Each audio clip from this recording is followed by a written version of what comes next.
It's schnitzel time. Gotta wake up early, put the chicken on the press, get the bread it up. We gotta try our best. It's schnitzel time.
right? First round, shitcoin. Are you gonna win? Are you gonna get the party? Throw your money in. Bada bing, bada boom. Whoever votes with the most votes, I'm coming to your town. We're partying on everybody else's dime. Rinse and repeat. Keep doing it, right? They're doing this anyway. Somebody may as well have a fucking party and benefit from it. So I was like, and this is totally a joke, by the way. So I said, so I said, But it sounds it's not awesome. bad, right? I'm like, yo, your mother's coming to town I and we're love all it. having a good time. Like, that's guaranteed. And exactly. Gonna And I have a can't, good Yeah, and time. there's random Good raffles for people to time. come with me. Like, yo, this could be fantastic, right? I Sammy's coming, mean, V's coming. You never know. We got music artists. Fuck yeah, yeah. they're in. Like, I should still do this. Actually, never mind, guys. This is not I a mean, joke. But you should, I think, this is why we sorry, host the couch yeah, right here. yeah, yeah. One more thing. I just think, have you, it's the Schnittcoin. Like, and I'm out, but I just think Schnittcoin Ah, is, and then okay. you Hold go and on. make a Are schnitzel you for on? somewhere in Yeah, the are You you never on your country. know. We Rage got Against the music Machine artists. thing right now? She's like, hold on, Always. I got more names. Give me a minute. I got more. It's a Schnittcoin. It's a I'm here all week. Oh my Try the God. deal. Uh, Welcome everybody to Comfort's Couch Storytelling Extravaganza, episode 47. Bunch of schnizzoolery going on stage. We've got Lark Music. We'll be discussing a little bit of their process, potentially, if we could get through the muck. But hey, no mud, no lotus. Today's sleepers, Sheena and Diamond Rockets. I don't know what even that says, Limaza. How do I even address that? We're going with Diamond Rockets. Schmitz coin out of hand. Now the Yamasa coin could still be used for his OnlyFans because he is kind of just parading around shirtless all day on camera anyway. So there could be an ecosystem, but May as well get paid for it. exactly. yeah. Lord knows we need it. All right, got it. I know. I have it set up soon enough. So, well, real quick, I know there's a bunch of excitement also buzzing about your little trip coming up to Americano. Boop, Italy boop, ba-doo, boop, boop, with boop. Blovio. You've got the camera, you've got it all sorted. What are you expecting to capture? Oh God, dude. Who knows? It depends on. I mean, so to start. Oh shit! I just remembered. I got to. Let me just purchase this quickly. Going on mute. Yeah, you go on mute, boy. You go on mute. This ain't your show anyway. This is Comfort chilling with Lark while the rest of y'all listen in and try to That's be it. entertained. That's right. So, Lark, when did you start writing? You know what? Music, This is the story, all of that.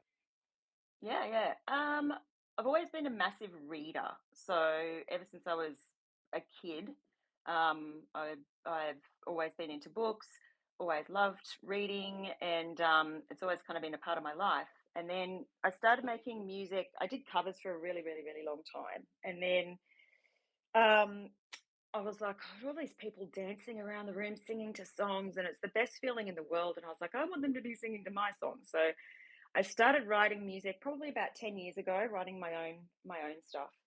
And then about 5 years ago was when I started making music videos to go along with my songs, which, oh, that's my second favorite passion. Like, I absolutely love doing music videos. And I started out doing these really elaborate scripts and for my music videos where they were telling like a full story. Like one of them, I've got like a full zombie plague apocalypse taking over the world, and then another one, I'm a superhero chasing down diamond smugglers and all that sort of stuff. So I was doing these big elaborate scripts and then giving them to my videographer, and then we were just kind of turning them into like a 3-minute music video.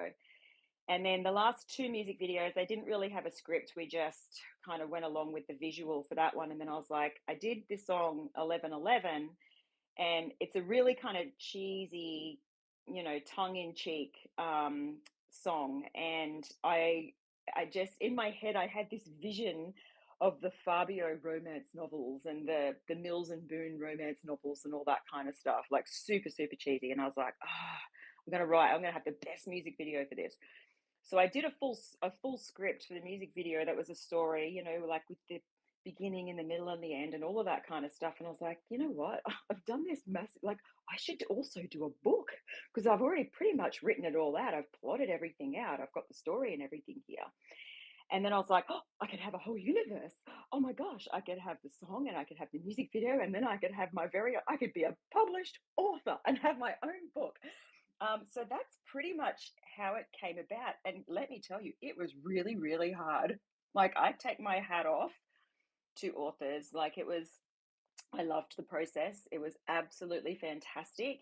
But it was really, really, really difficult. And one of the other tricky things was I put it into Grammarly to check the grammar and all of that kind of stuff. And I thought, oh, I'll just go in and check because they've got the thing in there where you can check the AI. And it came back that it was this is mostly written by AI. And I was like, no, it's not. And I was just like, oh my God. So it was, yeah, that really surprised me. And obviously, when you hear the story, there's no way that AI would have written it. But yeah, it was really interesting. And I think maybe because I went through and followed the script of what Grammarly told me to do and not to do and all that kind of stuff. And I was like, that's another thing, I guess, to consider in this day and age for people who are writing and everything. Because I did it in the full Mills and Boon language. I didn't, so I think that's probably why it came back. Saying that, which was, it was quite a shock. But yeah, anyway, I loved the process. It was really, really, really difficult. Which is probably, it's a very short read. I didn't, it was my first go, my first attempt at it. And I was up till like 2-3 o'clock in the morning most nights, when I had a quiet space. You got to get yourself in the headspace to do it and everything. But yeah, look, I think it came out okay. I think, I don't know. I hope so. But, Oh, I'm sure it did. If you saw it through, if yeah, you found the courage to let it go finally.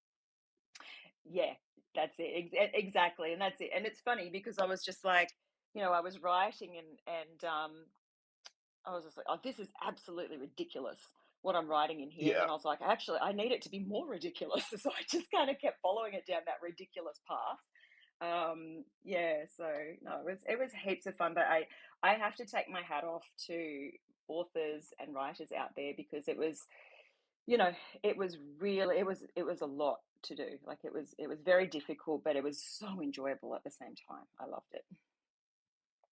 Oh, for sure. No, Mm. I'm at the tail end of my own process, and I was, speaking.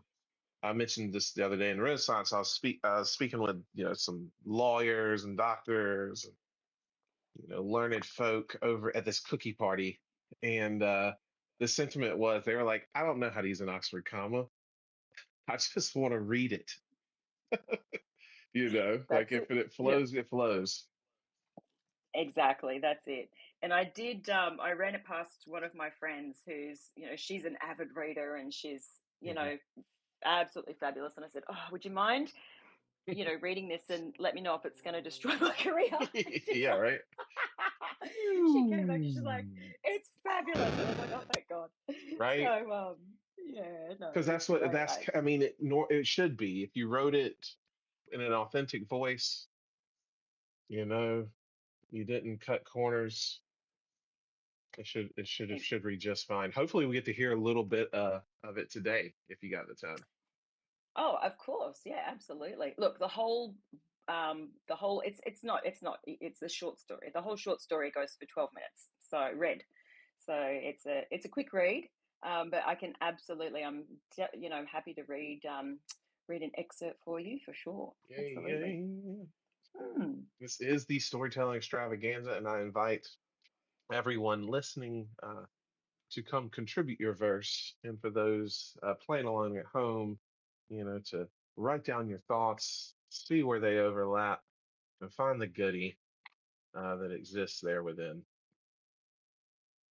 Man, I would love to see the AI try to claim the AI ownership of my own work. I'm like, you take this hodgepodge for your own. I'll just claim the royalties. Yeah, exactly. I was really shocked, but I think it was because I followed all of the rules that Grammarly, you know, had had suggested. So I just went back and changed it all to how I'd written it originally, and it just, that fixed everything. But yeah, I was like, gosh, Enid Blyton didn't have to deal with this shit. Like, It's almost worse, having it yeah, at your disposal. It's almost better to send it off to the editor, and just be done with it. Like, yeah. do with it as you will, editor. You worry about the commas and the nuance. That way. That's it. Well, my editor was my friend Wendy, and she did really well. She have red hair? Oh, she's Irish. Her daughter has red hair. She doesn't have red hair. Over She's your got head. Close black enough. hair. I love you, Very close, Mark. though. She Are you answered. talking about a red herring? Talking about Wendy's, the burgers. Never mind. Oh, we Oh, don't have Wendy's here. Now I'm hip to your jive. Tip to my jive. he Yes, forgets. it's the He best forgets. interview ever. Everything's in New York. Oh, I can't wait to get back to New York. That was great. Just see what Major's doing. June 2025. Oh, NFT that's NYC. what you were Let's saying. Is it? go. Do you think it's going to be more condensed Mayday. compared to last go round?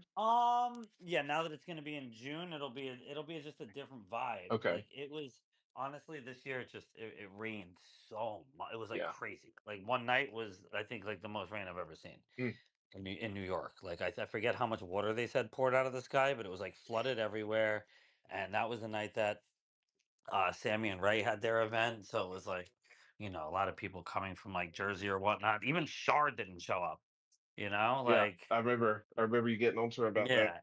yeah. Yeah, like Noah would have to take his arc out if Shar ain't showing up. Exactly. It Because would need to Char's be going to be them. there. You in another country, Char's there. She's not going to be Wait, on speaking time. of, give me a second. Where the hell's Shar? She's late.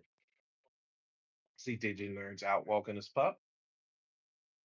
Good to see him down below. But so back to your process, Lark. You said you kind of, you know, get into a clear headspace.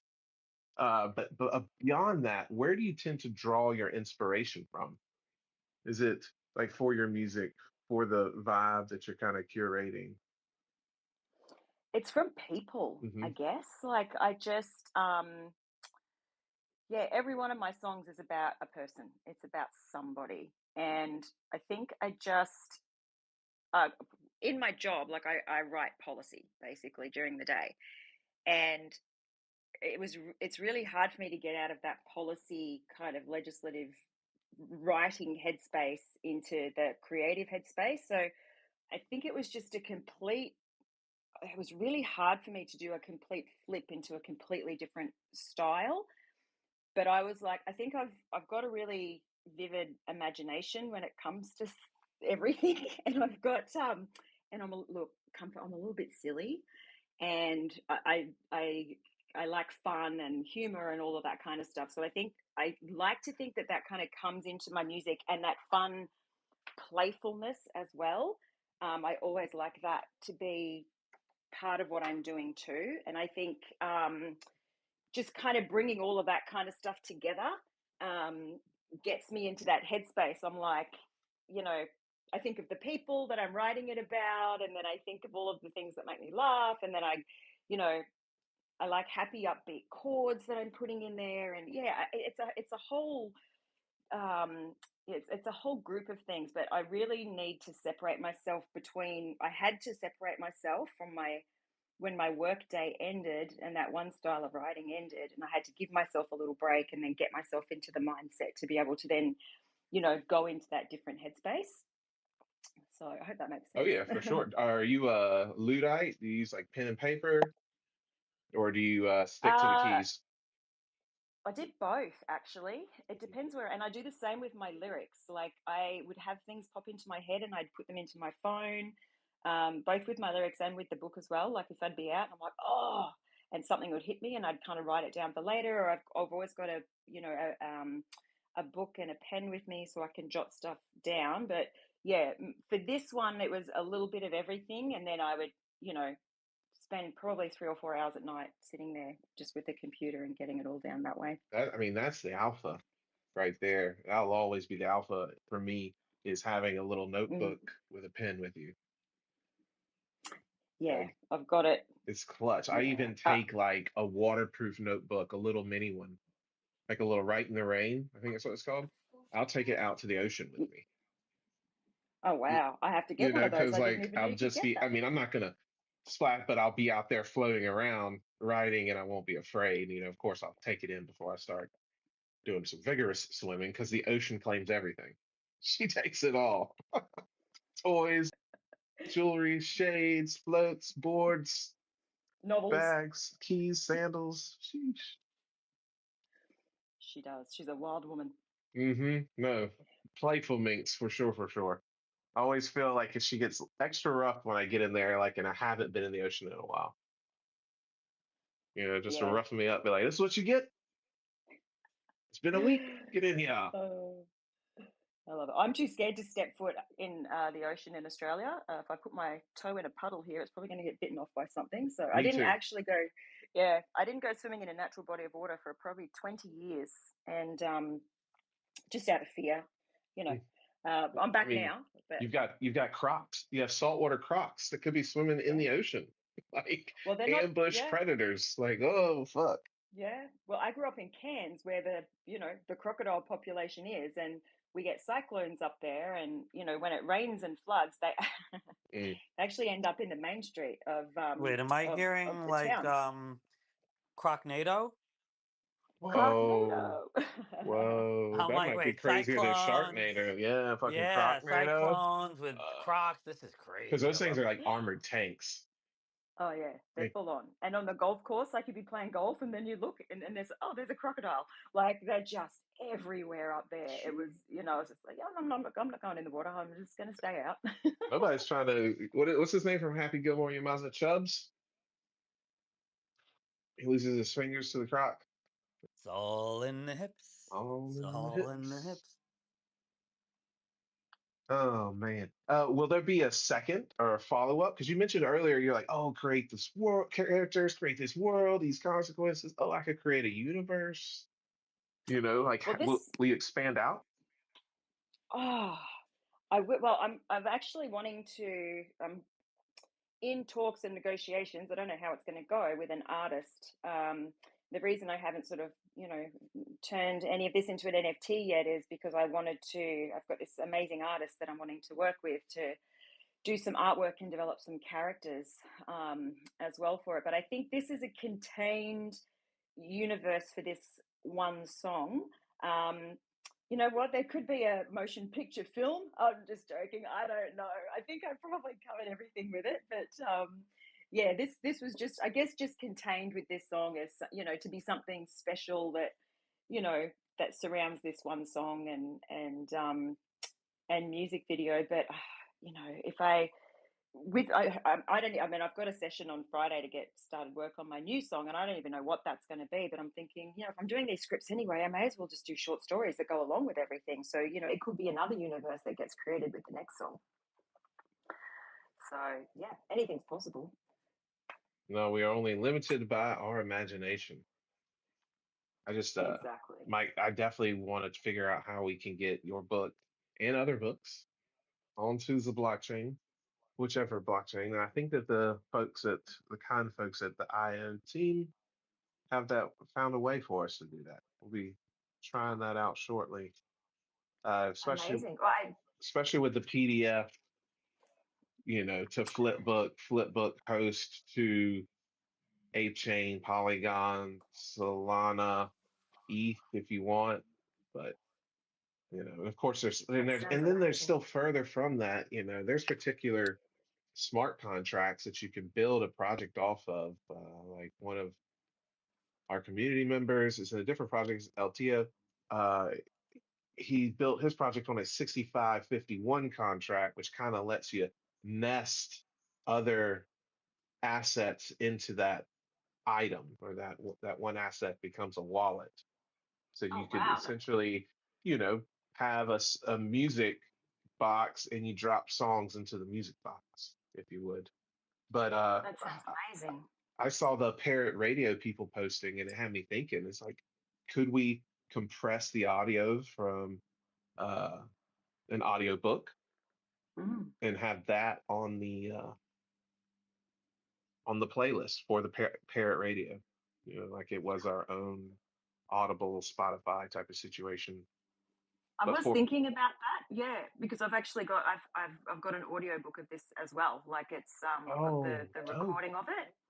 So my best friend is a voiceover artist, and she's done voiceovers for Disney and the Tomb Raider games, and I don't know what's that, Zales, and I don't, you name it. She's done voiceovers, and she's amazing. So she's done a transatlantic accent for the book, and I've got the audiobook, and I did think that I was like, I could, I could actually just create an NFT out of this, like it's audio, isn't it? Like I would just do with my song. So Hmm. yeah, that was my thinking anyway. But yeah, I just don't know how you would compress it, but there's people out there that can do it, that can yeah, figure it out. Like I said, we're Jigsaw only General. there we go. Jigsaw yeah. General. I mean, we're only limited He by our compressed me a letter imagination. song. Yeah, but that's one song. We're talking about a 12 So minute. Let's just yeah, so I'm thinking it would be chapters, right? yeah. Okay. Yeah. And meant chapters. And then what? That you just meant the chapters, I guess. Well, they could there would be a way to have a player, right? Like Yeah. look at what Joe Ryan does with Alluvia would be actually maybe a Okay. good place See? where you could do the whole fucking thing. Actually, Well, there's like I said, the text out there. Dejin, I see you got your hand up, bud. Arf arf. Where's my button? Yo. Oh, wait, is he a? yeah, I'm No. speaking, Yamazo. Oh no, Arf Um, Arf is Mayday. Sorry. oh yeah, Arf Arf is a seal. Yeah, I don't know why that beast did a Arf Arf sound to me, but Arf Arf to you, Comfort. I was trying to Great do to see the you I was trying having to a. do the dog thing. Oh, okay. Yeah. Well, yeah. If my dog sounds like that, I surely go to the vet, I think. But no, very kind of you. Comfort, great to have you having a comfort couch again. But I'm listening to Lark. And hi, Lark. Nice to listen to your story. Is it possible, Comfy, to listen to a bit of music from Lark? Yeah, I can try Got me to curious. I could try to get that going with let's see this. Lark, you have it queued up? I think I do. oh, Because I remember earlier. Yep. See, oh, your your mother mother listens. By the way, listens. exactly. Your They don't mother think I'm listening. I am. listens. Yeah. Well, I can play 11:11. So this is the song that the book and the music video and everything was written around. So I could play that if you like. Of It's my favorite course. time. Yes, Yay! please. I love it. All right, I'll pop it on right now, shall I? All right, make a wish, everyone. See if this is going to play, and it's not going to play. Come on.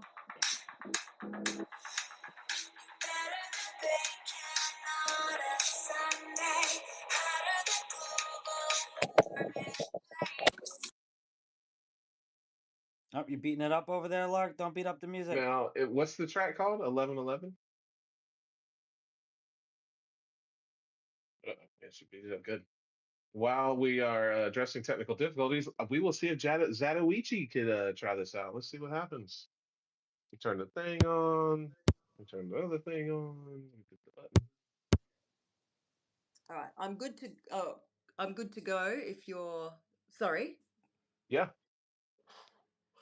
All right. Did you want me to hit play? Yes. Done.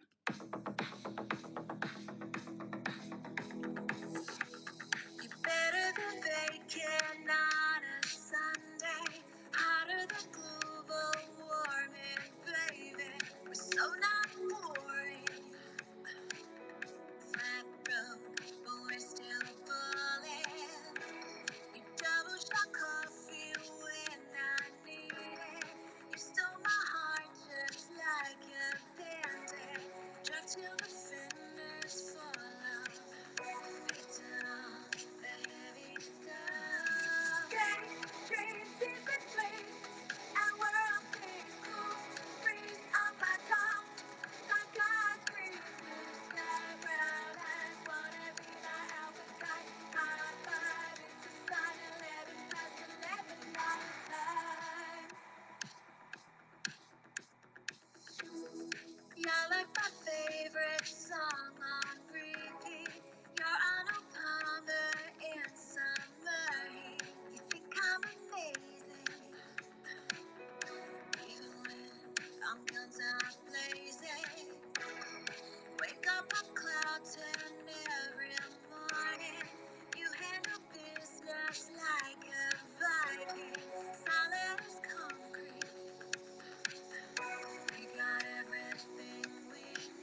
Let's go.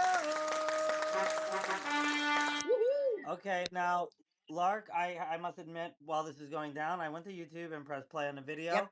and yeah, this is interesting. I love it. Yeah, the video is absolutely fantastic. At first, I was like getting like what are they? The soap opera vibes, right? From the 80s. Yeah, it's so good. And then I'm like, oh, what's going on here? And then the clothes dropped, and I was like, she is fucking hysterical. You're mad funny. No, you are absolutely fantastic, so to say. And I can't believe you said absolutely fantastic before, by the way. Oh, well, listen, I'm so glad that you liked it and that you get my humor. That's excellent. So, yeah, I had heaps of fun. Like it was, and look, I did a big campaign to get Chris Hemsworth um, as the leading man in Ooh, my music video. You've seen it. Like it's a Very Chris Hemsworth part. It's more Chris Hemsworth than Chris Hemsworth. And absolutely right. yeah, so I did these couple of videos saying, "Come on, Chris, this is a great opportunity for you," and blah blah blah blah blah. And I tagged his management company on Instagram, and then I did a follow-up video, and they blocked me.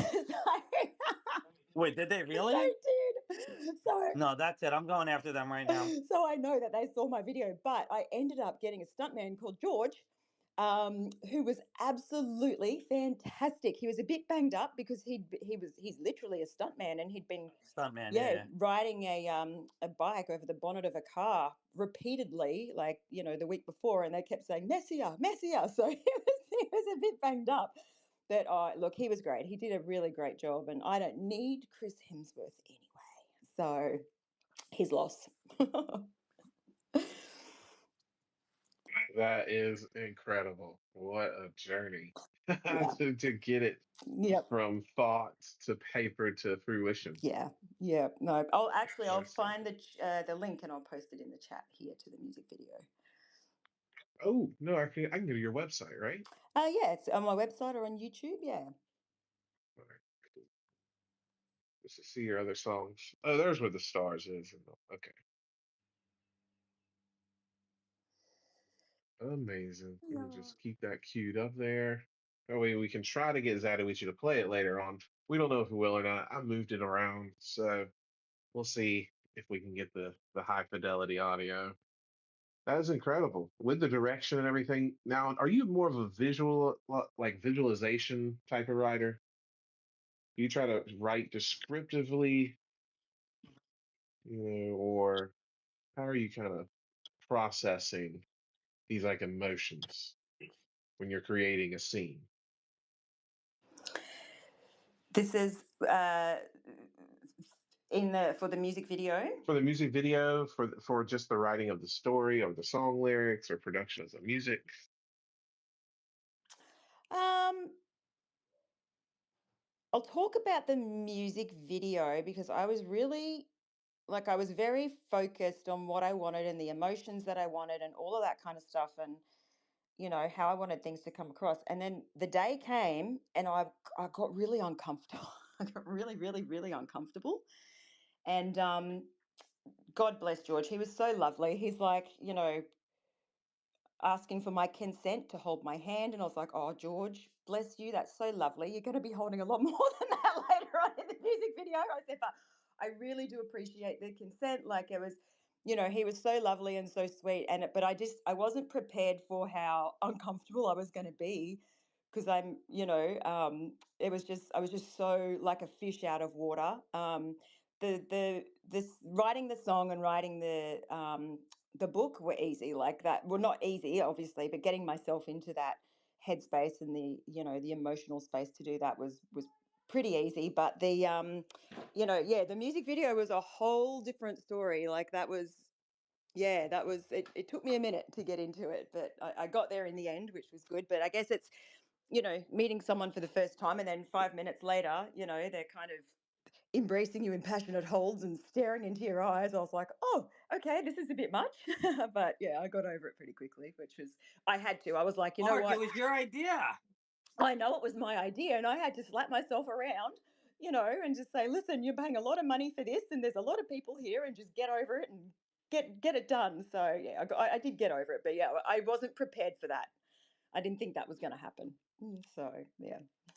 How long did it take y'all to film the music video?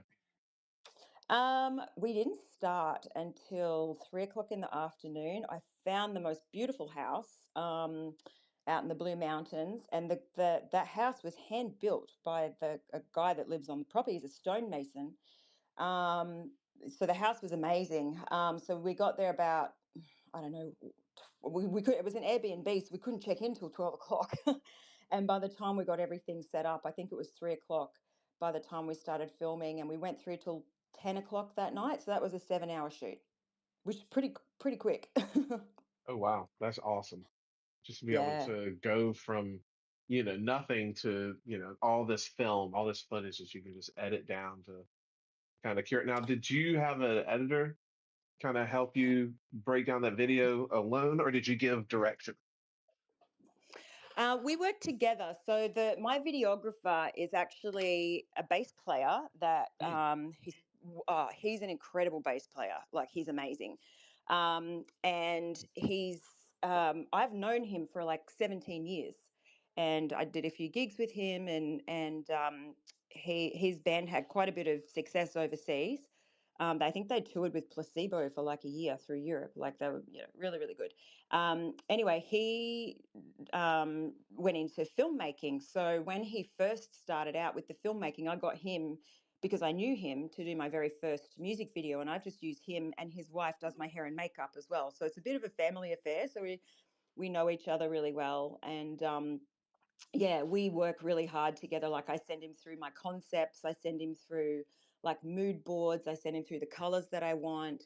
And then we kind of work on fleshing it out. And then we go, either he'll go and, scout for locations, or I'll go and scout for locations. And it's a real joint effort to get it together. And then we talk about what our final vision is going to look like at the end. We are a well-oiled machine. Like, we have our, our shoot schedule down to the minute. It's like, everything is bang, bang, bang. Everyone, like, we just go into full professional mode. And I guess we know exactly what's going to happen, when it's going to happen, and what it's going to look like. And then he goes away, and he does all of the edit. He does everything himself. Like, he's amazing. And then I get really nervous. I always get so nervous before I get the first draft of the music videos to have a look at. But I think we just know each other so well now that I'm like, I barely ever send him back any notes for any edits. Like, he gets it pretty quickly, which is amazing. And my lighting, I to save on time and money, I get my photos, like my professional photos, done at the shoots as well, because the guy that does the photography is like a 24-year-old lighting whiz kid. He's amazing. So he does the lighting.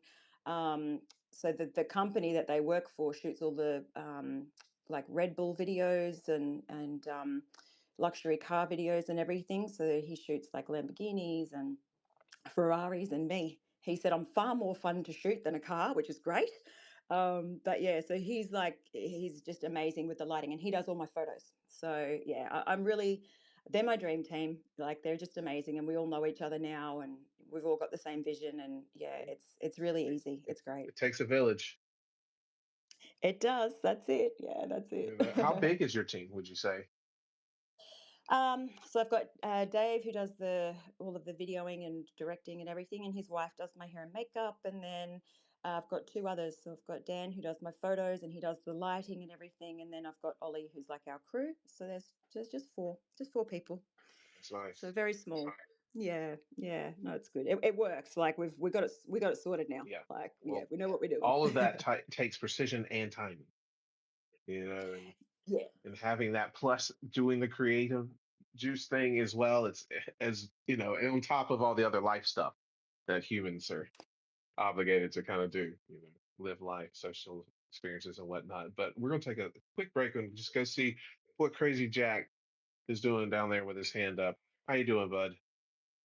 Come on, Jersey, I got it. Let's Oh, go! there you go. You might as well. You better heart and repost slash share that. Oh, Baker Mayfield, Oh baby. Oh, I didn't wow. know he had a post for it. I saw in the DMs. Let's go, baby. Number 6. That's Bring her up here. Get her up here. Bring And her up Sarah's here. here, Uh-oh. exactly. Bring her up here. Bring her up Come, here. Sarah, Oh, you gotta here. get up here. You heard it. You gotta come. When Jack calls you up, you gotta come. I'm gonna try You gotta to. give her You 15 see Leo seconds there to down hear there it. too. Oh, he's bloviating. Look, he's throwing up rainbows again Is like he? the old I days. like it. It suits him well. You know. It does. It looks just like him in terms of a lot Exactly. of stuff. That's You're how I right. met him, and I was like, "That's you sound exactly Yeah, like he you look. sounds Like exactly. And you're. then I saw his face and I was like, Dude, holy that's shit, he what you looks call just like his philosophical face. vomit. That rainbow, Yeah. that stuff there, that's philosophical vomit. Yeah, what he thought it was a bunch of crow. How you doing, Sarah! Miss Sarah? Hello, loves. Good Hi, afternoon. Crazy Jack. I'm giving you a big hug. It's just been fun listening in the background. Lark, what a beautiful person you are. What a joy it has been to listen to your story. I just wish you crazy, amazing success. Very, very Oh, cool. Very, very cool. You go on to greatness and you just keep shining. Comfort, you're doing awesome. Yama, you know I love you. I'll go back down to listening. When thank Crazy you, Jack Sarah. summons you, you kind of have to come up. So, yeah. Get all those hearts. Well, thank you for popping on by, Miss Sarah. Thank you for all the stuff you do. Getting those cards into orbit soon. I know that's kind of been partly at the top of your to-do list. I know you got a lot of hats and a lot of fun communities that you kind of get to help inspire and extend your Promethean courtesy and lend your verse to their conversation. So thank you for stopping by and sharing a brief moment with us. I love you to the moon and back, kiddo. I'm so proud of you. And, you know, it is fun to watch from the cheap seats people achieve greatness and come into the thing that they were supposed to build. Providence gives us unique skills and whatnot. And it's just really amazing that you see all of these different people and they are put in your pathway for a purpose. And a lot of times you're like, okay, they're supposed to change me in some way. And usually it's you that uses your skills, talents, tools, ideas to lift up others. And in that moment, it kind of extracts something from you that you may have never known that you possessed. And in your case, Comfort, it's like we finish a book and then you're like, oh my gosh, it's possible. And at that moment, the universe is nudging you outside of your comfort zone and saying, now it's time for you to actually do the thing. And it's a weird thing when you're an artist or creative to put yourself out there. In many ways, you are truly naked amongst everybody and you bare your soul. But a lot of times, the process is what makes you as a person grow. But once it's let out into the wild, it's there, like you said, Comfort, a Promethean courtesy. It's a spark. We have no idea about the things that we create and what their true intentions are. It may be the one thing that is needed to push somebody else to do the innovative thing that saves, the planet or whatever. It's always one of those things that we've talked about it in Leonardo spaces and Leo spaces. Early on, who sat next to Leonardo da Vinci? Who was the person that gave him the Lucida camera or the ideas? Who sparked joy in Michelangelo? Who inspired those that made the Gothic arches of Notre Dame? We don't know. And, those are the kinds of things that you think about. And, I was thinking about Notre Dame just the other day, actually, that the people who set the foundations, um, they knew that they were not going to live long enough to see it to completion. A cathedral that takes 500 years means that you have to hand off your tools and your blueprints to somebody else. And I think that in the truest form is what we're here for, is to transfer our skills, our tools, our ideas, the fingerprints to somebody else, and hopefully be a story worth retelling. We talk about that a lot too. I kind of have noticed I say the same things over and over again. I think I'm turning into my grandparents, but it just means that, you're like, wow, these are things I really need to keep talking about and, putting down in your commonplace book or whatever it is, your journals. That, yeah, we are so insanely unique and beautiful people. And our fingerprints are not for us to know what stuff is ours. It's for us to look at ourselves and see the fingerprints of everybody else who made us. So, at any rate, kiddo, I think the world of you, and I'm so proud. I'm so proud of what you're doing, and um, it's a tremendous honor to make sure that your stuff is on the lunar surface twice, because we're going a second time with a different rover, but to verify all of our stuff being there. But all of these faces in the crowd, most of you are all included in one way, shape, matter, or form, and it's a really cool thing. So I'm really excited about Circumfusion, and I'm excited about all of the side projects it's spurred and sparked. And so, at any rate, Miss Lark, you go on to greatness, and very, very proud of you. I hope you have every continued crazy, amazing success, love. Oh, thank you, Sarah. And just so you know, you've like totally inspired me. Everything you just said was so beautiful. Like, yeah. So your fingerprints are, they're going to go forward with me now too. So, thank you. It's very beautiful. Thank you. Oh. Your fingerprints are not for you. Sheesh. Be careful what you leave on another's hop.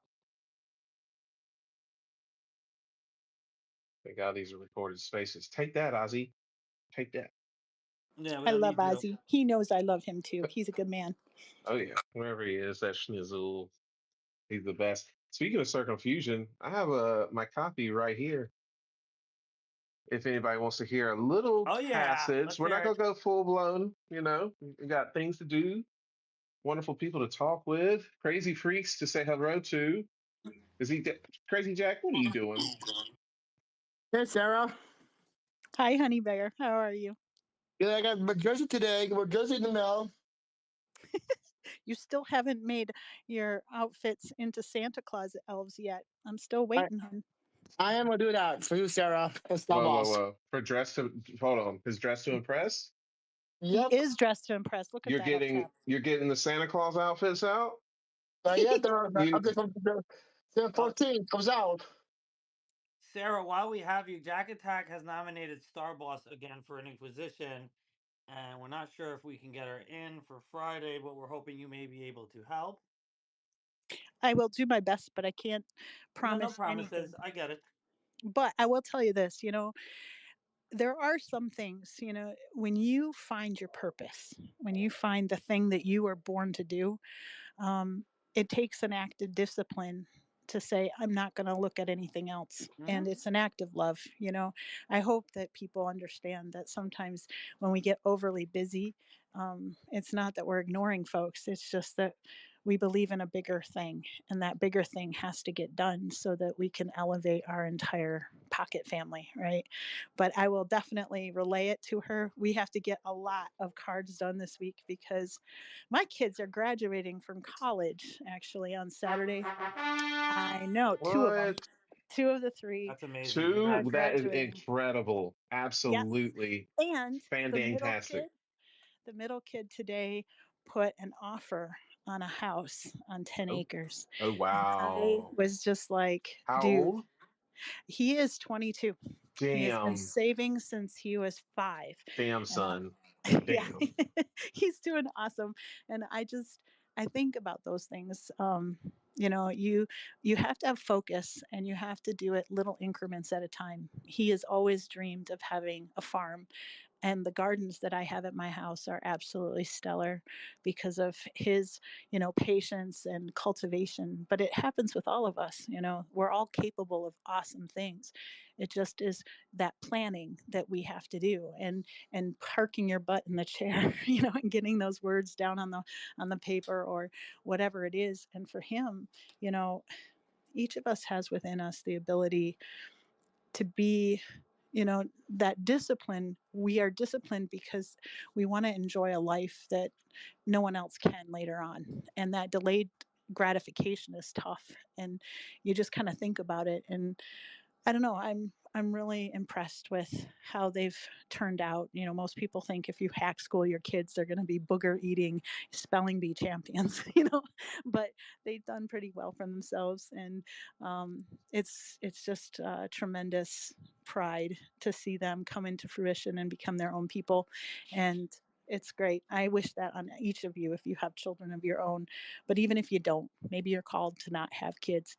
I hope that you mentor somebody else to the point where they come into their own and are able to build and cultivate those vineyards and orchards for future dwellers, because there's a satisfaction not just in seeing someone succeed, but you as a human coming full circle and having that season, the full season of your life is something that's very special. It can be bittersweet, but it's very special. So I hope that for everybody. I'm glad you got to meet Lark. Mhm. I'm I Well, glad am I got too. to meet This Sarah. is very exciting. Sarah's one of our good friends. We've known Sarah for a very long time. I love Sarah. Honest. She's I'm so happy amazing. that I met you in this space today. You're amazing. See, the universe conspires with us. Comfort, Yama, right. you meet who you Pronoia. have to meet. There it is. There it is. Well, I'll go back down to listening, but thank you for summoning me. Crazy Yeah. Jack, wherever you are, man, that kid, he He's comes rocking in, he around in his tags you Baker like a Mayfield graph He's got artist, jersey. doesn't he's he? got things to do. Okay, he'll be He back when he does. wants. He's a very busy man. He Yeah, comes He's love up, him. rocking. He's sending his tags the jersey to nest, and then everybody. He's the comes on best. back down. That guy, he leaves his mark. And you know what? I'll leave you with this. If you do your job in life, it's not about you. It's about the people around you, right? Crazy Jack embodies that. And I don't know if you notice, but he goes into spaces, he brings joy, he's a light bringer, and he marks every one of us. He is a graph artist and he just kind of comes in and he makes his mark on you, and you know that you're loved because someone like him, he's loyal to a fault. And when you earn his trust, he loves unconditionally. And it is one of those things that humans can do all sorts of stuff. They can be perfectly and wonderfully flawed, right? They can piss you off and they can make you see plaid. They can make you sad. They Just can don't be a just wound. piggy, or he'll block you. Oh god, Well, indiscriminately. It's the sometimes best. yes. He's a block Sometimes artist for sure. he tries really hard, but the thing is, he'll bring you back. He'll add you into a DM group behind the scenes. you know, he's just I love him so much. He's such a great kid. But at any rate, and I appreciate you giving him sanctuary and a home where he can make some really wonderful pocket family friends, because you know what, you are his everything, and I think that's pretty damn special. So Right? I'll go back down to listening. Well, thank you, Sarah. 100,000 thank yous. As we like to kind of say, or as we figured out a long time ago, after the Lambos and the moonshots and all that jazz. Big up to Violetta, but the reference isn't to her. Uh, but once you get your winnings, what matters the most? And at first it was love and being loved. Um, then we were like, what's beyond that? That's too metaphorical. But what comes down to is that what matters the most is each other. And I feel like that's a good locus to kind of guide oneself through these primordial wastelands of Web3. We're in a world where we have not yet been born, and it is up to us to build that pyre, ignite that bond fire, and tell our stories so that those walking alone in the cold won't be, fed upon by the saber-toothed beasts which lurk beyond the grass line. And they are there, still lurking and hungry. Look at the shit coins. But Morphew, what's going on, bud? How are you today? I'm doing good. I just joined the space a little while ago. I wish I was here for Crazy Jack more because I saw his hello post. I'm a big Baker Mayfield fan too, so I like Crazy Go Jack for Bucks! that. Yeah, I love Baker. But I'm listening to you guys, and it is scary, but it's not scary if you have a community and a family that knows you for you and loves you for you and wants you to be there for them, and they're there for you. It's quid pro quo. The love you give back is the love you receive, and no matter anyone's, I grew up with the same kind of, not the same, but I did grow up with something like Jack, and um, throughout my life, it was very difficult to kind of find a family, but joining Web3 has helped me find that. My girlfriend has helped me find that. And I feel very loved, and I would love to share that with everybody, especially Bucks fans. But you know, I think everybody has something to contribute to this world. I think everybody has something important to contribute to this world, no matter who they are, no matter where they come from. And that's hopefully my purpose, is to be able to give everybody equal access to the platform so that they can share their gifts. So, I appreciate you guys kind of allowing me to come in here and share my thoughts, because I'm really gaining information and knowledge each day from people like Sarah and Comfort. I think we met maybe 1 or 2 days ago, but I look forward to getting to know you more, and I meet new people every day that give me something valuable. So I just want to return the favor to them. There we go. Well, 100,000 thank yous, Morthu, for lending your verse. This is a storytelling space. So, unlike our usual cacophony of nonsense, it's more geared towards, like I hinted to, lending your verse. So, if you got something you want to read, or a poem, or you can just sit back and enjoy the ride as we dive actually into a book written for Web3 and by Web3.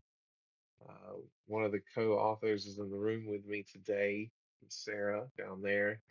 She and I, along with several others from the Sketchy 8 book club, I think it's Sketchy Labs now. Anyway, it's the Hash Lips community. He's the OG, wrote the code, did the things, inspired a whole generations of rebels like myself. But we were able to cobble together this beautiful tale from the bits and bobs of a Discord, on a Discord server, and some late night conversations and all of the the adventures. We were able to cobble together this beautiful tale of a girl and an ape. And this is chapter 23 in Circumfusion. We're not going to go all the way through it, but this is them entering. Actually, spoiler alert, people, we're going into the Sketchy Labs. As I said, that's the project's name. The traits of the characters were based on the traits of the collection that Hashlips himself drew and then scanned and then applied to the blockchain. But this is chapter 23, Circumfusion, entering Sketchy Labs, where a whole cacophony of freaks are having a very learned adventure. Anyway, here we go. Ethan grabbed Alice's hand. Welcome to Sketchy Labs, darling. Let's go and find Iris. She'll help you make sense of all this better than I can. The test track was more akin to an MMA caged octagon than a NASCAR oval that Alice had envisioned it would be. There were a handful of apes, all wearing glasses of one kind or another, each holding a controller in front of hovering translucent screens. From a distance, it was difficult to understand what sort of battle was being fought. It felt very strategic and deliberate. The operators were working together as a team to isolate whatever threat was on the field. In the theater, there were several unique entities. Some had specific roles, while others felt stagnant and behaved more like props. A giant hammer, for a lack of better term, manifested above the track, and suddenly it dropped and completely obliterated a nondescript object. The resulting fireball was a finishing maneuver that signified the end of the simulation. Once the field was cleared and reset, a different group entered the track and prepared to repeat the sequence. It felt like a game, but Alice couldn't shake the thought of it somehow having a real world consequence.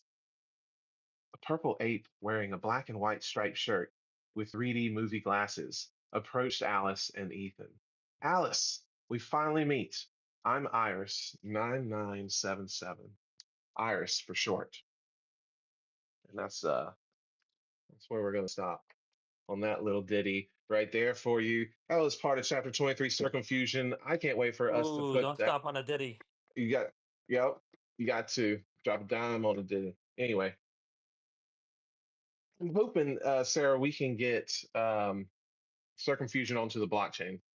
I think that would be a worthwhile use case for the narrative structure, you know, being put on chain by one of the goats of the ecosystem. Like I said, I wouldn't know how to behave out here if it wasn't for him and just his videos. Not only just how to work the like fundamental knuckle dragon concepts of the blockchain, but how to behave on chain and in space. All of that I kind of toss up to Hash Lips, but as well as the fine freaks of the digital renaissance and the beautiful communities I've met along the way. Sarah, we'll go to you, ladies first. What's happening? Well, I was just going to tell you, one of the things that we did when we first had the book accepted to be a part of the lunar mission, it was just the book, right? And the metadata that we had. Hmm. And afterwards, being able to procure more cargo, Hmm. not just via Copernic, but through LifeShip, the entire book, all of it, including the metadata, is included, and it is going to be minted across many chains. And Tio is actually helping, not just with our reef, but also Chia, and it'll be put into an inscription. There we go. It's going to be on every single blockchain, but also kind of experimental with things like the story protocol and some other things, just to make sure that that digital notary is there. But what's really fun, and I don't quite know how it's going to work, but all of the NFTs that are in my wallet, because I sent my wallet and I sent the miners, I sent all of that stuff, all of the white papers, everything. And the second mission is going to be kind of interesting, because the actual rover from iSpace is going to look and find it. So it's going to have a second validator. And what's really cool is that I sent I created a new company, Interstellary Publishing Company, and all of the ISBN numbers. So our community will be able to publish and have the ISBN numbers be on the lunar surface, which I think is kind of interesting.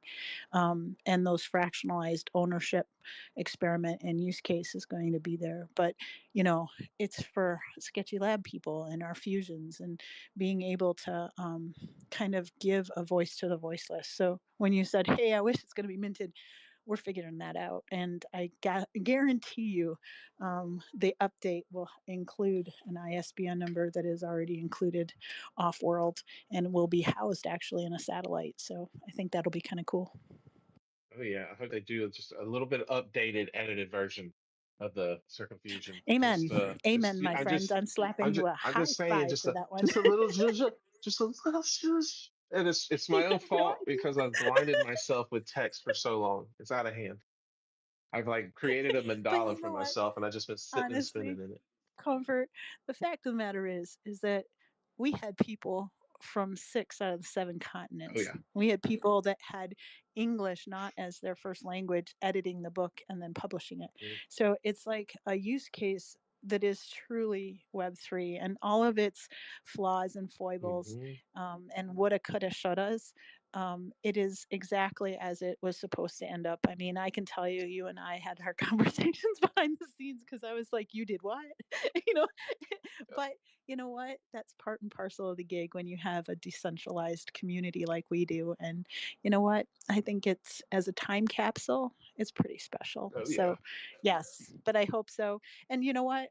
You can always republish it. You can always fix it the way you want and take it and run with it. I mean, El Tio has done that, and Starboss has done that. I mean, hell, Starboss, what she's done with that book, for folks that are listening in, she actually went to New Orleans, and not only did she take pictures and visit every single place. I mean, she was at Cafe de Mar. She had the beignets, and she bought, the cups and the mugs, and she has all of the artifacts from our book. And she walked where Alice walked and took pictures for the entire community and minted all of those pieces of documentation. And so you have this book that lives in the digital overlay in the Web3, that is actually tethered to real world places and real world objects, both on world and off world. And it is such a cool use case. I know, right? It's just, I mean, Yama, she even has a recipe of chopped cheese because But is there you and schnitzel? Ozzy were I'm just sitting kidding. I on, love it. I I hope think there's it's the schnitzel on the second. moon. It is. It's funny because you and Ozzy were sitting, in that trolley, and you had been more immortalized in the book, and then all of those little pieces and metadata and recipes and weirdness Oh that was yeah. in the margins, all is now notarized. And I think that is one of the coolest things of this project You, is how many of us are all together, you know, I was Yeah. sad when I was cleaning up my browser, and I had to cancel out or close down the Polygon app that we got to submit to that Daniel built to like notarize stuff. I was like, oh, the app does not work anymore. You can imagine his surprise too, but that was one of the learning experiences when people thought to themselves, you know what, I thought IPFS was like legit. And I thought that, this was this and that was that. But thankfully, there's lots of ways to digitally notarize. And Mhm. thankfully, too, we had already downloaded all of that stuff before for the lunar mission, because I had texted Daniel behind the scenes. I'm like, dude, I have a big ask. Can you fix this for me? Because we only have 10 megabytes. That's it. This tiny little file. Can we do that? Can we get the whole book and all the meta in it? And it was a tough thing, but he did it overnight. And I thought, we did it. We made it to the lunar surface. There's no flipping way this is actually going to happen. And it does. So, we didn't know what we didn't know back then, and now we have all sorts of protocols that were created because of our book, whether it's LTO and his like little envelope where you can continue to refill it with the different smart contracts and things like that. It's like the idea of collaboration when you have no author on the cover, but you have 500 people or more inside, and then hundreds of thousands of other people based on whoever used the Hashlips generator. That is a really interesting premise. What does fractionalized ownership mean? What does tribe mean? What does, these kinds of projects mean in terms of, do you get attribution? How do you profit from your labors? And so using that as a really big idea is pretty spectacular. And now, because of the mistakes that we made in the past, because we didn't know, now we have so many different other options, including our weave. I mean, it's going to be preserved for at least 200 years. And the entirety of the actual written pieces of it, the digital part, is all inscribed on a cerabyte, so that's 10 billion years. Cerabytes are really cool. But you know what? We wouldn't have been able to do that if it wasn't for a bunch of us. And meeting Comfort, especially, we've never met, we don't know each other, but you have to kind of put your egos at the door and say, we're gonna be the archivers for this community. And then you springboard, and Comfort has built a whole entire new art, kind of empire. And it's really fun. So, but it is going, and it is going to be minted, and we'll figure it out as we figure it out, my friend. But hopefully we do a good job. That's my goal. It's just to Well, do a really good job so that future dwellers can fix it. That's it. right? Just do your best. It's all you can do. And you know when it's your best. It's about loving and letting go, I guess. It's a Amen. hard lesson. It's a hard lesson to let it go, though. Well, damn it. But I gotta let it go. This book is getting published from hell or high water. It's happening, people. But Lark, do you happen to have a piece? I know it's getting a little late or a little earlier on your time, but uh I do, yes, yes. I want to apologize before. That was me that did the applause. I'm so sorry. I haven't done it before and I didn't know what I was it doing. was I it was sounded good Unacceptable. though. I like I it. really, Here, look, I, let's get another one. Oh yeah. I prefer that. I really love the rooster crow though. The sorry. rooster I was crow for like, me is where it's at. yeah. But yeah, I can read an excerpt if you like. Absolutely. So this is from 1111, a romance story. I'll just get my transatlantic accent happening. As the sun rose in the sky, Zoltan gazed into Larkin's exquisite eyes. The magic that brought us together only lasts for 11 hours and 11 minutes. After that, I must return to the mystical realm from whence I came. Larkin gasped in horror and just the tiniest bit of excitement at the day ahead. She loved spontaneity, but she also appreciated a deadline, so she knew what she had to work with. The clock was ticking, and there was no time to lose. As Larkin cast her eyes towards a grassy knoll to the left of a Melaleuca A picnic feast began to mystically appear from the ether. Strong forces were at work, and they came armed with baguettes. One by one, trimmings of a lover's feast appeared from thin air. Grapes, strawberries, and lashings of mulberry wine, the most romantic sounding of all wines. Larkin and Zoltan's fingers intertwined as they approached the sumptuous banquet on a blanket. Reclining on a Viridian rug with periwinkle trim, Larkin snuggled into Zoltan's manly chest, her ear pressed firmly against his steady, beating heart. As they began to feast, Zoltan attacked one of the crusty baguettes with gusto, ripping it open with his bare hands, crumbs exploding onto his bare, muscular chest. Larkin was avoiding starchy carbs that week, and she reached her hand for the traditionally romantic strawberries and juicy rustic grapes. As the tangy strawberry sweetness burst in her mouth, she glanced down to see Zoltan's abs glistening in the sun. The chemistry between them was palpable. You could cut the tension in the air with a gilded sword. They laughed until they cried, as Zoltan recounted impossible tales of heroism and magical fables of ancient wisdom from the other side. It seemed Zoltan's world was not unlike Larkin's, apart from all the smoky haze and mysticism. Do you want any more? Ooh. I love it. I Banquet on a love. blanket. Banquet on a blanket with a How about periwinkle I love trim. it. I I love love it. it. It was so Yeah.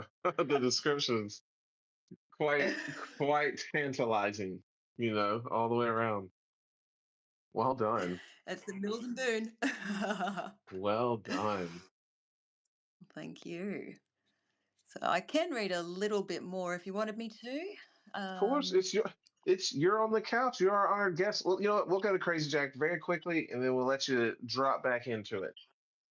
All right. Crazy Jack.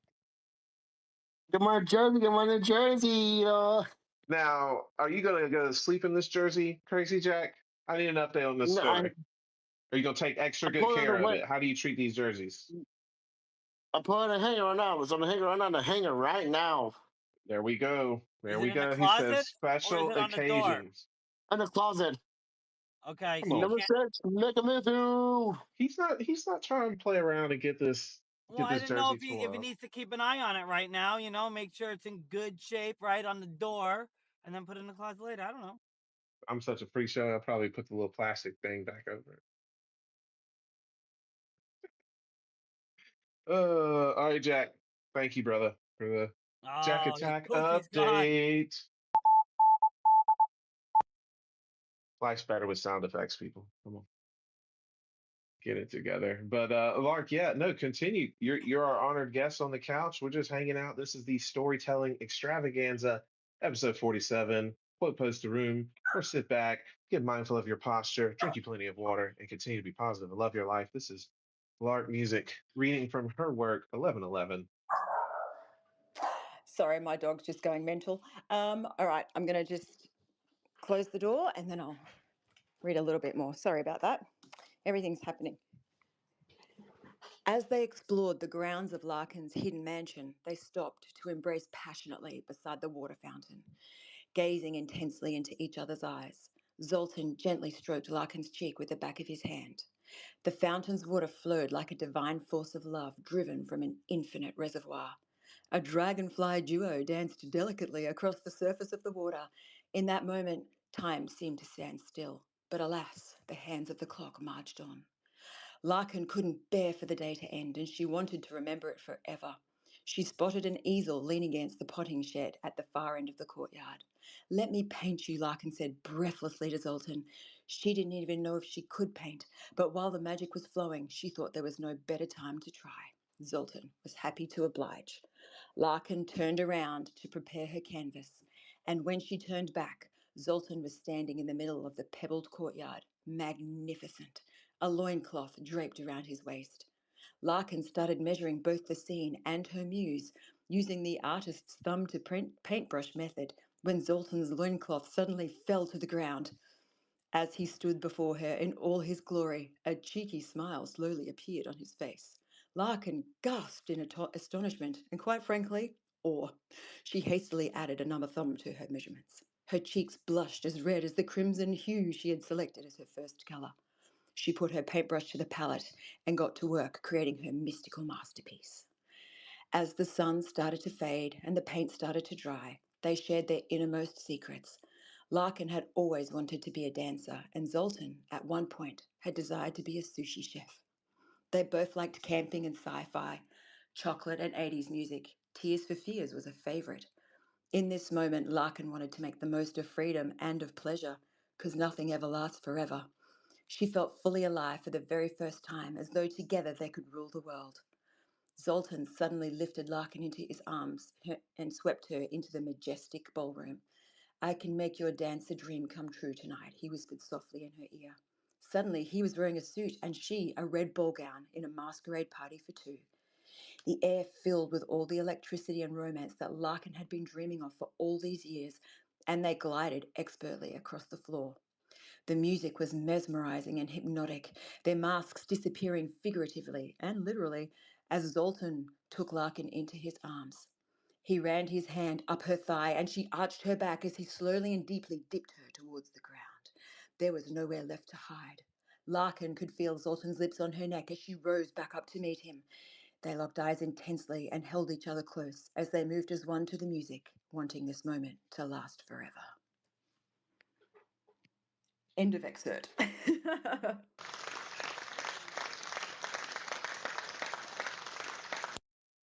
Love it, love it, love it. I'm I gonna can't rug read. out here. Can you hear me? Yeah, I Yeah, I got you. can. Yo, your alliteration, dragonfly duo, mystical, without yo, I love it. It's so And good. dude, there's truth in alliteration.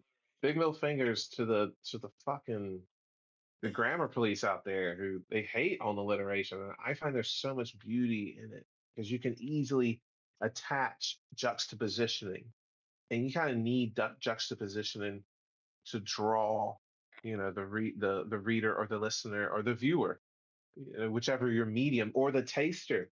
Say you are a chef, you are drawing a juxtaposition of gooey prickles and prickly goo to get them so pulled radically out of context.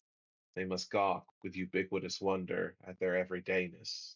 They must succumb to the art, if it were. Well, I was very proud of the dragonfly duo, delicately dancing. It's a bit of a seashells, she sells by the seashore moment, but yeah, no. Oh, thank you. If I read any more, you'll have the whole book. So it's like I said, it's a very short read. Definitely got to get the audiobook and the flippy book on Oh chain yeah, for you, for sure, for sure.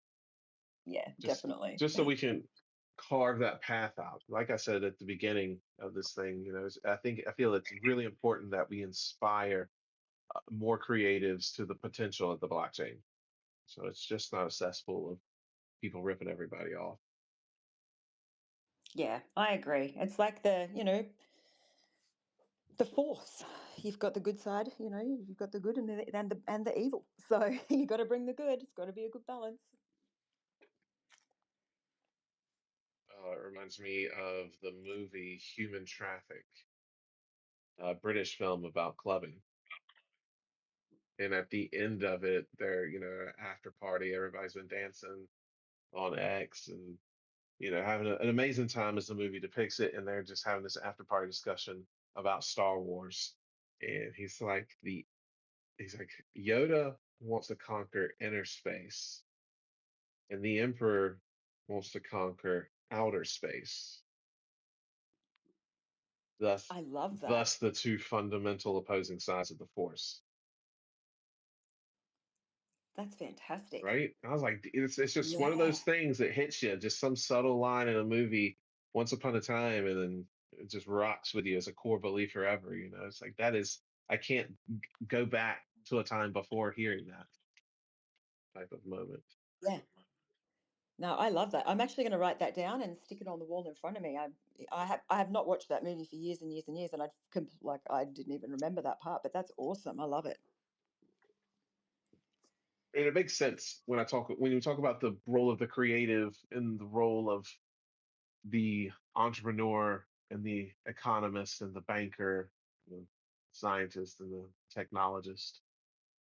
We all are supposed to occupy our own space, but we've set up this model that's it's like quasi cannibalistic, where we just consume the consumed, and then we end up consuming just to consume, and the verbs are verbing all on their own, and there's no shepherds tending to their flock by night, which is that's Charlie Brown reference for everybody playing at home because it is Christmas season here in America. Uh, Gotta love the holly jolly. I think next week is Christmas Eve. So I might be trying to do a little Christmas reading from a little carol from Charles What the hell are Dickens, you talking about? possibly. Next week is Christmas Eve. Lay off I the don't know what drugs. I'm saying. Yeah, you're right. Maybe I'm foreshadowing. Next week I'm reading some Christmas carol. I'm telling you that. Be forewarned, freaks.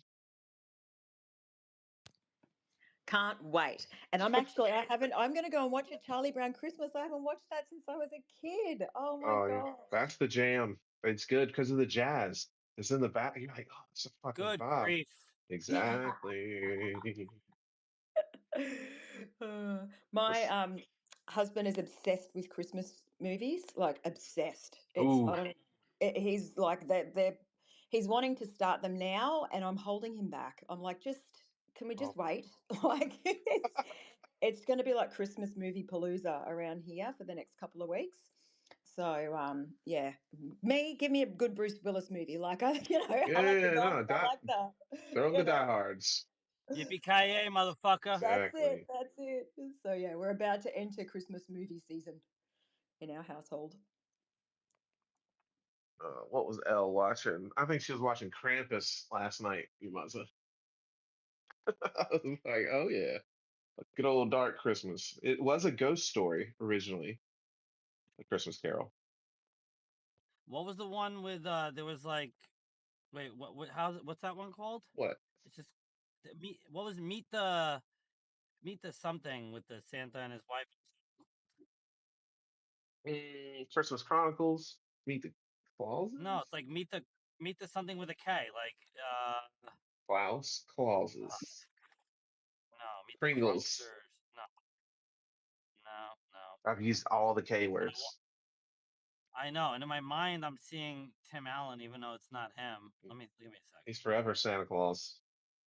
Hey, let's see if I can Exactly. try. Let's see if I can try to play this song from Lark Music. Well, it's on a new setup. Got the buttons pressed. Let's give it a go.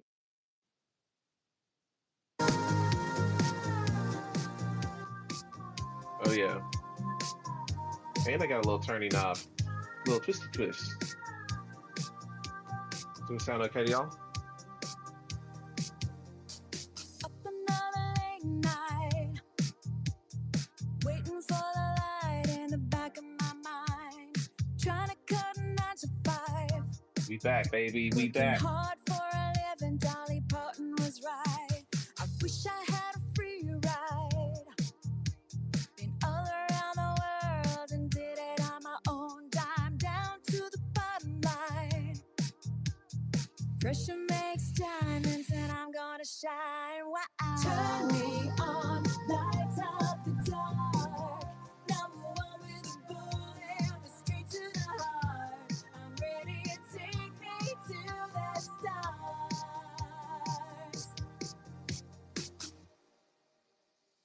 Always running out of time. Rise and grind, rain or shine, just trying to survive. Got a fire in my eyes, got a beast in my belly, and it's showtime. Now we're on a wild ride, dropping beats, pushing rhymes, chasing follows, getting likes. Got it all on the line. I was singing for you, now I'm singing for my life. Wow. Turn me on, lights up the dark. Number one with a bullet, straight to the heart. I'm ready to take me to the stars. Turn me on, lights up the dark. Number one with a bullet, straight to the heart. Come get me and take me to the stars.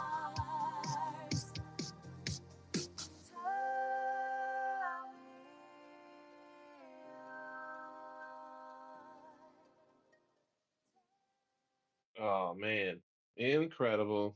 A little bit of LARP music for y'all to enjoy. Little palette refresher. How many songs do Thank. you have out, Lark? One, two, three, four, There's a six. few. Yeah, Oh, it's so good, Lark. It's so good. I love it. Oh, thank total you. total vibe. Yeah. Well, my new producer, I think I've got six with my producer that I'm with now. And then I've done some cinematic covers with him. And then I've got some with my former producer that I don't really kind of, you know, do anything with anymore. But yeah, I'm on a roll and I just want to keep pumping them out. I'm just loving the process, you know. And I'm kind of like, even if nothing ever happens with this, like it's just the journey and it's the creating and it's the art. And I have this conversation with my producer all the time, and I guess that this would be the same in the, you know, in the writing field. It's like you kind of always focused on the end game. How many people are going to like this? How many people are going to listen to this? And I'm just like, and he's just like, just don't even worry about that stuff. You just focus on the art. It all comes back to the art because that's what fulfills you. So yeah, and I guess it would, you know, be the same in the writing field as well. You know, it's about that journey and about the creation and about the expressing yourself and, you know, Hmm. getting it all out there. Well, the catharsis from it does become addictive, I guess. Like, Yeah. because you're able to channel the suffering, if you would. If all life is suffering, blah blah blah, you're gonna die, mortality, mortal coil. Um, I feel that that angst, that sense of thrownness towards something that's inescapably out of your control, as Martin Heidegger would say, it's one's own most not to be bypassed in product of self. You know, in this book by oh, I can't remember his name. Anyways, the Lover's Discourse. He talks about, you know, why we deify our lovers, and he's like, you deify your lover to kind of avoid this, and then you deify God to avoid it. And he's like, but the only thing that truly saves us is like pouring it into our art, because that's all that's left. Yeah, I agree with that. Yeah, you kind of go into a different zone and it's, yeah, I agree with that 100% for sure. My hope is that I can form some weird Jungian alchemy on myself as I have the character battle these inner demons in this digital realm, but we shall see. Okay, Comfort. ANGST. Pronounce it. Angst? Jesus. So it's just like ant. You say instead of angst, you say angst. That's crazy. Yeah. Dialect people. I'm like, But did he I'm just mean I'm an angst? outlier though. I'm like Leo in the sort. Like I pick up all the different accents. How do you say it, Lark? Angst. Angst. Angst. Okay, good. Angst. Yeah. Yeah. I just Heavy on because the what? A. Because like you go. No, I was just going to say, we're heavy on the A, which normally we're light Okay. on the A, and Americans are heavy on the A. But yeah, no, angst. Yeah, it's like one of those things, and it's like I heard it and I had to think what he said for a second. I'm like, oh, okay. Contextually, like I heard it. And I'm like, and I guess it's this because it's guy. how I learned the word. I learned the word first in philosophy class, dealing with like German concepts of the Dasein, of the soul, and it's a whole bunch of shit. So I probably just modeled it after that and then never adapted it, if you would. So I'm like, I'm probably saying it how my professor said it to us, if you would. I liked it. It made it artistic. Right? It's like I know what I'm Just talking yeah, about. Buy my totally. book. Yeah, that's it. God, dead. Obey your thirst, drink Sprite. Buy my book. But I'm really excited though. I've got the mock-ups for this cool little bookmark thing that they're just called stress buddies, but it's origami that has Wim Hof breathing techniques that go with it. And so you kind of pass the origami, and it's also a bookmark. And if you're having some neuroses about life, feeling pressured because of the angst, you just do this. You pass the thing, but it's also one of the ways that the character kind of contends with not knowing who he is. In my story, 60 frames per second, Cyberdelic Odyssey. So it's kind of like a prize in the cereal box bookmark stress mitigation technique that'll come with some of the books and like have them be sold separately as well. Just because I feel like we do live in a world where uh, we are always on, and that overstimulation to our nervous system doesn't give us too many opportunities to down regulate and be able to enjoy life. That's why I try to give as much as I can into my creative process. Not only do I want to be finished with this damn book, but also in the organizational materials that require me to lead up to be able to produce the work. Putting it all into that process, the whole totality of it, so that my life hopefully one day will become this wake walking process of becoming. It will itself become art. And as Dali said, he says, stop trying to create art and become it, in that we should be in love with life, live to the fullest, and that flourishing, that eudaimonia, that's a terrible way to pronounce that Greek word, but it's the full flourishing of life. And that should be on the tips of our tongues and in the breasts of our hearts. Because if we're not, and we're not pursuing it, sadly, we may be wasting air, especially if we're living in a state. If you look at drug addicts, they just want to belong, but they've gone so far, the only thing they can belong to is themselves, because they forgot that what matters the most is each other. And being able to pour that into the process, like you said earlier, Lark, it's like you have a slight consideration as to whether someone's going to like this. In that, I hope they enjoy this the way as much as I did creating it. And even though it was scary for me and I wanted to burn it all halfway through or right there at the end, but something kept me going. And I hope that it inspires that in others, that type of motif. Definitely, I agree. And that's it. You've hit the nail on the head. It's like, I hope someone enjoys this as much as I enjoyed making it. Like, that's, at the end of the day, that's it. You just want somebody to come into your world and come into your creation with you, and, and just sit in it and enjoy it the way that you wanted it to be enjoyed. Exactly. Do you see what I see? If y'all got time, we do got a little time. I might do a reading from my up and coming work. Having quite a time with. Where's she at? There it is. This will be from the chapter called The Hunt for Sadie Hawkins. And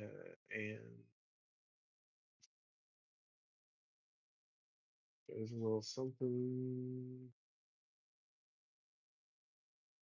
Actually, no, we're going to back it up a little bit. We'll give you the horse. Yeah, that won't confuse you at all. All right, this is a scene called The Horseshoe from the chapter The Hunt from Sadie Hawkins. And away we go. On one of those wandering, criss-crossing brickwork pathways, he concentrates on his breathwork, passing the paper rhino to quiet a horde of ants. Automatic negative thoughts. His senses fill with a thatchwork canopy of intersecting foliage. He looks up to the sparse twinkle of the innumerable heavens as they paint their dying lights amidst the canvas of night.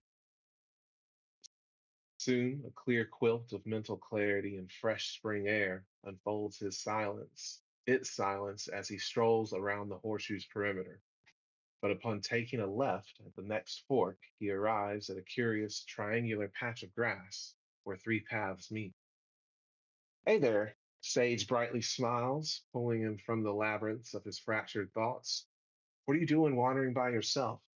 He returns the gesture. I need to stretch my legs.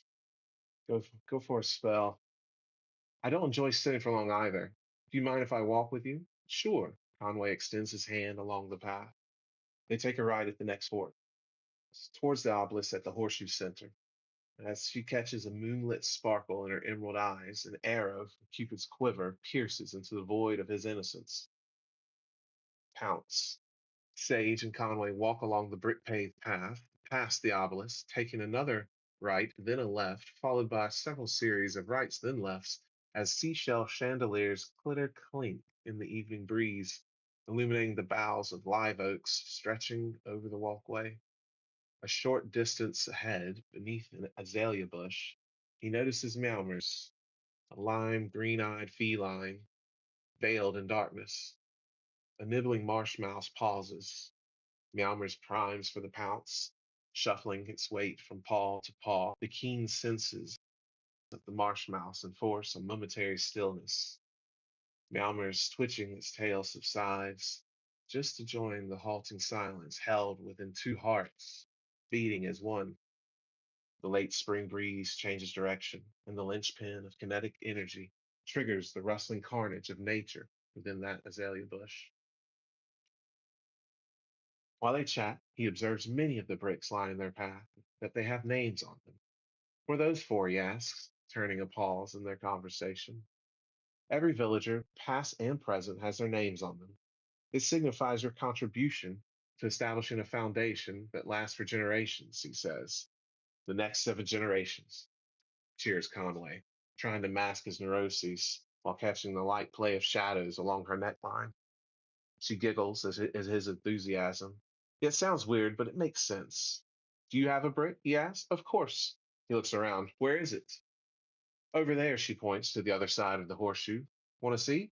Sure, says Conway, happy as a clam, almost forgetting the burning darkness beneath his breast. Sage skips and twirls, enticing him to keep up. After several crisscrossing paths, she stops and spins to bow. Here we are. He scans the brickwork. I don't see your name. It's upstairs, apartment 13F, she says blushingly. He smiles with innocent confusion, and she grabs him by the back of the neck and runs her hand through his slightly shaggy brown hair, then pulling him onto the soft petals of her plump lips, kisses him under the glittering clink of nearby seashell chandeliers. The sudden surprise of primal energy compels him to grapple her, wanting lips to his, further sparking that tingling urge you read about in those books hidden within nightstand drawers. Get a room, you two, some passing villagers on their way home whistle at the couple. As their lips part, an intrinsic fire breathes from the root of his being. Would you like to come upstairs? She points to the canopy. You can really see the stars from my porch. Lead the way, he says, wanting a better view of the heavens. There you go, freaks.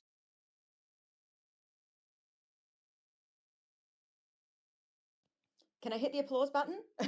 Yeah. Hit all the buttons. Ah, I broken didn't know sound. how to turn it off. Broken soundboard. Oh, Broken nice. It's soundboard. only playing for her, right? No, it's doing like the weird noise. It's making like a weird buzzy noise. I can't hear it. No, for her. When it's broke, when your soundboard's broken, you'll hear like a slight like. You didn't hit too many applauses. That's what happened. Yeah, he took the privileges away. Way to go, Laura. You done broke it. No such thing as too much applause. Yeah, right. I love it as a round, round after round. That's it, exactly. Oh, that was fantastic, Comfort. I like the seashell chandelier. That was, Right? There's a bar out here on the Outer Banks. Not on the Outer Banks, I'm sorry.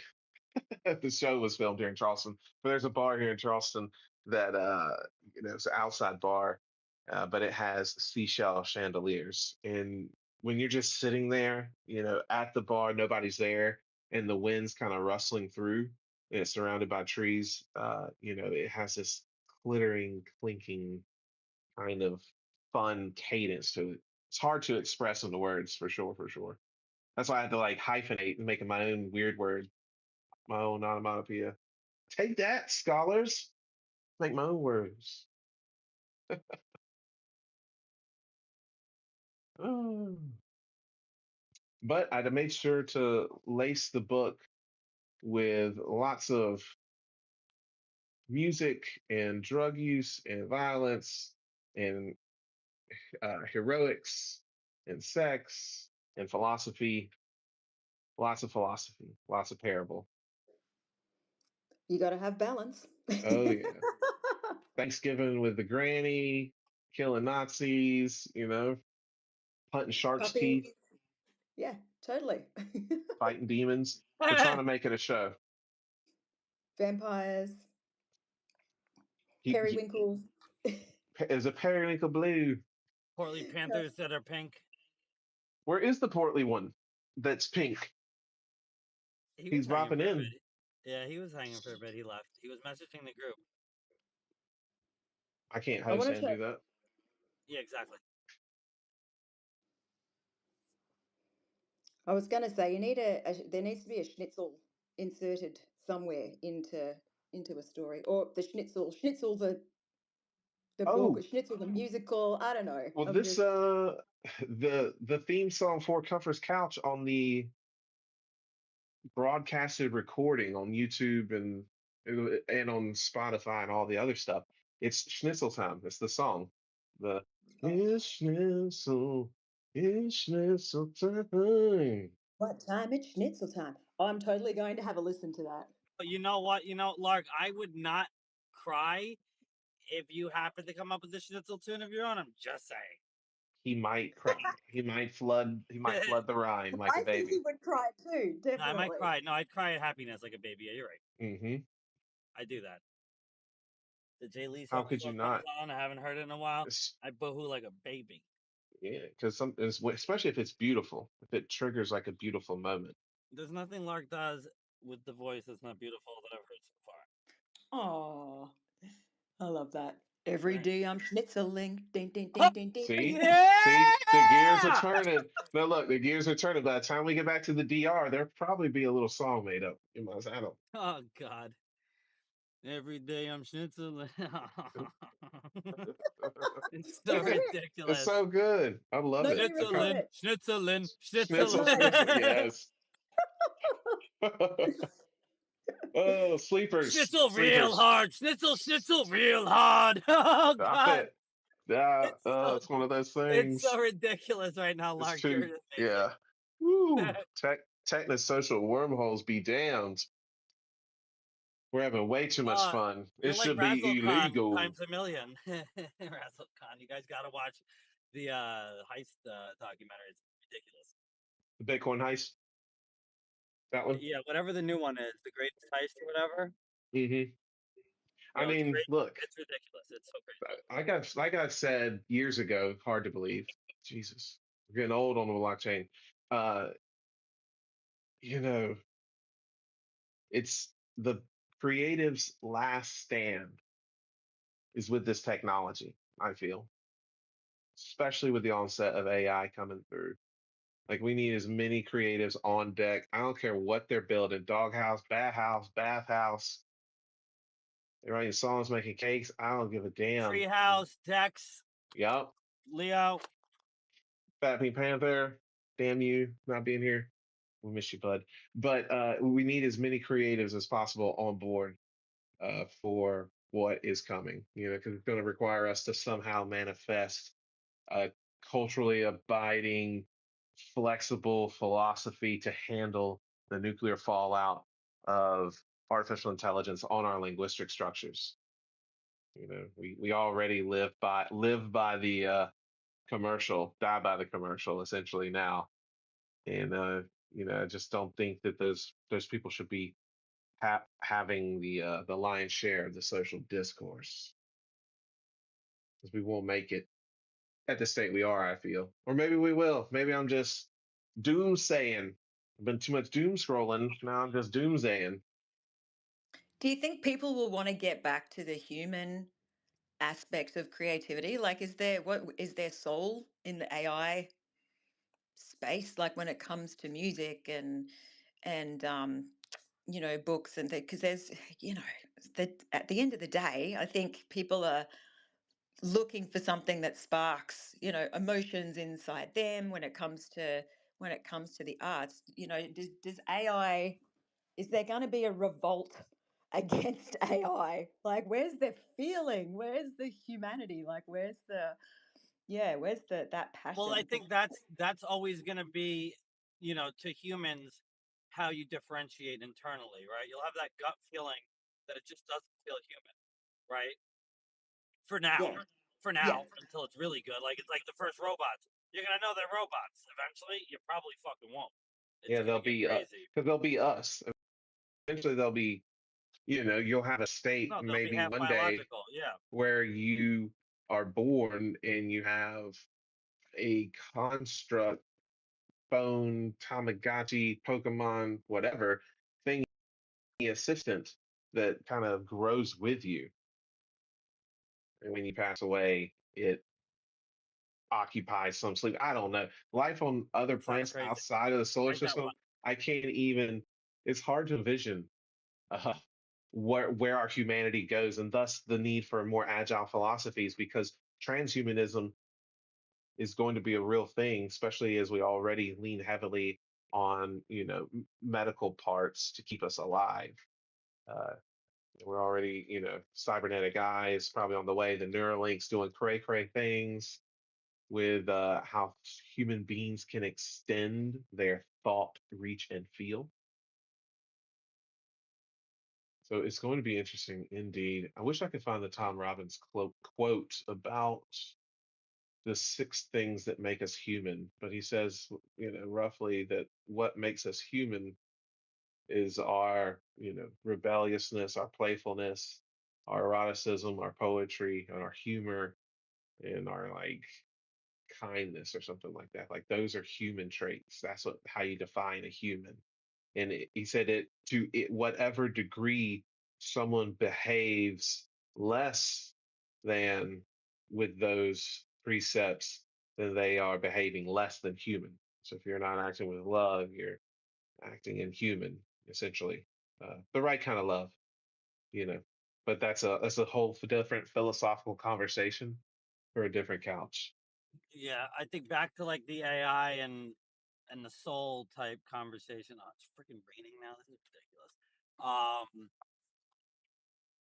AI is a really good tool. Like, okay, writer's block. AI, right? Like, just show it what, and it'll spit out some shit. You might not like all of it, but something Mm. it says might give you an idea. I use it for work, even just emails, Yeah. right? I'll have it write emails every time. I always ask for 3 options. More is too much to review, but I'll be like, give me 3 options, 3 options, and I never use like it's seldom. I'll seldom copy and paste it, but I'll look at it and I'll pull pieces of it. Like, oh, I like the way that's said. Okay, that's a good way to say this. Sometimes I'll write an entire email, plug it in, and be like, say this a few different ways, right? And I'll just pull from what it says with ideas, and then moving forward, like that just becomes a part of like how I email, right? So I think it's. I don't think the soul and no. You uh, have to define soul. well, I just think like well, the need to want to like revolt against it would be like I think to the point where it's starting to do it on its own, and it's no longer a tool for the artist, right? It's no longer a tool for the artist. It's now become competition. Because like, listen to the like, no offense, Treasure, but the AI music people are making is not that good. Like, sure, it sounds real, but it's not that good. Now the beats that it can make and shit like that, and the way it can be like perfectly timed, amazing. Like I even heard Timbaland was like over time talk about using it. Like he's like, I fucking like, of course I use AI. It's an idiot not to. It's like the way it can perfect the beat is insane. And so like it's a tool, and until it's not a tool and it becomes like a threat, then like yeah, which I don't not now, but it's definitely a possibility. I think. It's all just moving so fast, I think, or maybe I just move slowly. No, I don't know. it's exponential, and it's only gonna move faster, right? Like I remember Sarah, lovely Sarah, like 2.5 years ago, like she said something, and it was like stuck with me, and anytime I'll be and this was 2.5 years ago, and she's like, today AI is the dumbest it'll ever be, right? It'll never be this dumb again. So tomorrow it's smarter, and the next day it's smarter. So it's never gonna stop getting smarter. That shit's crazy because it gets exponentially smarter. Um, we were just talking about we were talking about prompting. Like Ozzy was a prompt master. Like the shit he could create with Journey, it's amazing, and he's still nasty, but you don't need to do that anymore because now every little mini prompt make it look like this type of camera lens, this and that. We just need to talk to it like a human now, and it fucking does. And that's not even like moves so fast, right? To the point where like I'm like, you won't even need to know how to code anymore. You're just gonna say, I want it to do this, and it's gonna. We're past that now. Like you could talk to cursor and just tell it what you want the app or something to do, and it codes it for you. If it doesn't do it right, you tell it what it's not doing right in English, right? And it recodes it. But I've been doing that with ChatGPT with heavy trial and error. Like a few years ago, or whatever, like ChatGPT came out like a year ago, I wanted to get videos that we were creating for partners to run in like banner ads on our website and also create like units. And I just told ChatGPT what CMS I'm in, YouTube video, and how to do it, and it code for me. Next thing you know, I'm deving ad units and manipulating our website easily, and it was working. And it's like, oh, when I clicked, it didn't do this, or Google told me it's loading too many resources. It's like, oh, sorry, let's change this, this, and this. It like shows you what you're doing too, so you can kind of learn like what different changes to what you're seeing on the front end. So it's crazy, but yeah, it's only getting smarter. So who knows how long it'll be until it's where the batteries from the Matrix and we're all sleeping. I would prefer that we be the creative inputs for the Matrix, less the batteries. They can go mine an asteroid if they're so goddamn smart. Like no, they can feed off of our stories as we live as kings and queens and lords of old. And the Did machines comfort? will. Wait, did comfort just save humanity? They're like, this one schmuck said we can just go mine an asteroid and not use the humans. Let's try it. It worked. Boom! Comfort Oh, saves oh humans. no, there's so much space dust out there. We're Oh, robots. We could just go sail the stars Allah. for them. What? You're welcome, XAI, and the future of humanity, especially the liberated minds of the next 7 7 generations. Exactly. I generations. know it's come back. I had to slip. It's in the well, like the whole thing comes from the book. The whole writing process changed. It's changed me from beginning to end. It's been a long 7 years of stitching it together and smashing it apart and gluing it back with golden filament. But thanks to you freaks, I never gave up along the way, and the dragons are always toughest at the gate, especially when you're this close to unleashing it. You know, greater than any hitman's manifesto. I'll tell you that, just because it helps remind people that what matters the most is each other, and that no matter what you have done, all that matters truly, though, is what you do with the time you have left. We can make a heaven out of hell or hell out of heaven. It's up to you. But Lark, it has been such a wonderful conversation with you today. I know we didn't get through too many questions, but maybe we can get you on like the Inquisition on a Friday, maybe.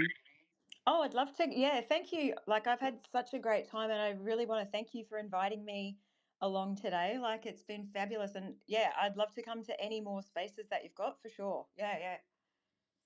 Most definitely. No, no. I hope you get inspired at some point to get to writing a second little novella, little Yeah, I think I'm tribute, Romance novel. romance novel. Thank you. Novella. a novella. Well, I Novella. can't even call it a novella. I was like 72 pages short of being able Damn it. to print it. Like, I can't even print it. It's so short. So maybe I need to Bless. do Put on like the a blockchain. act two. Yeah, Hmm. that's it. That's it. But yeah, I Oh, think I'm gonna have another go. I'm gonna see if I can do another one for sure.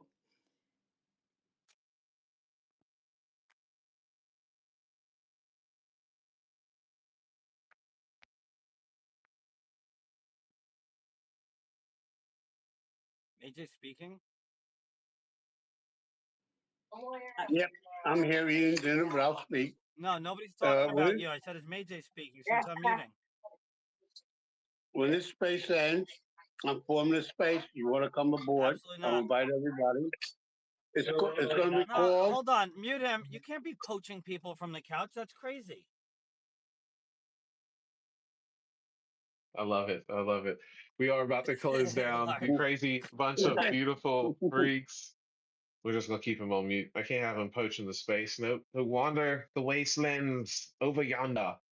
But next week we will be starting out maybe some reading of the Christmas Carol by Charles Dickens. It is the season. One of my favorite movies. It's you guys are getting into Christmas movies, Lark. I don't know if you've ever seen it, but it's The Man Who Invented Christmas.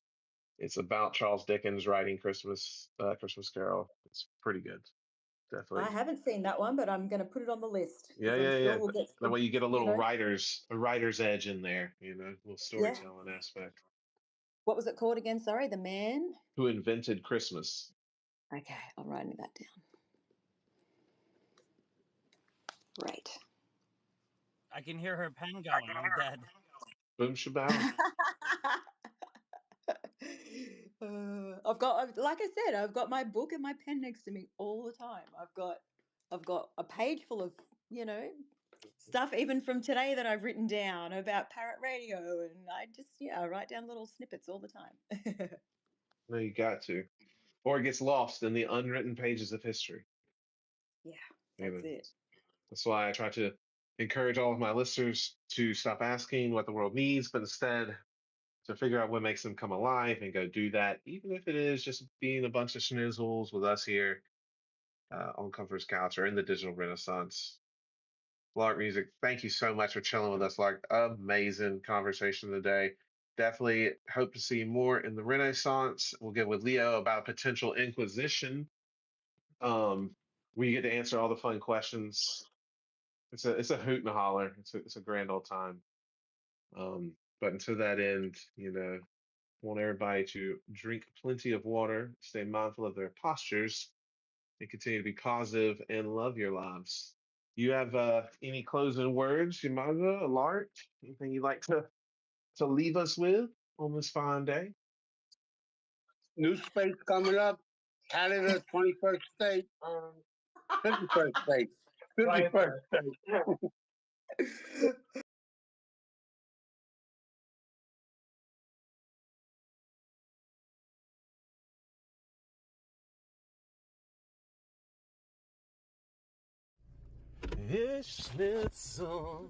It's schnitzel time. Gotta wake up early, put the chicken on the press, get the bread it up. We gotta try our best.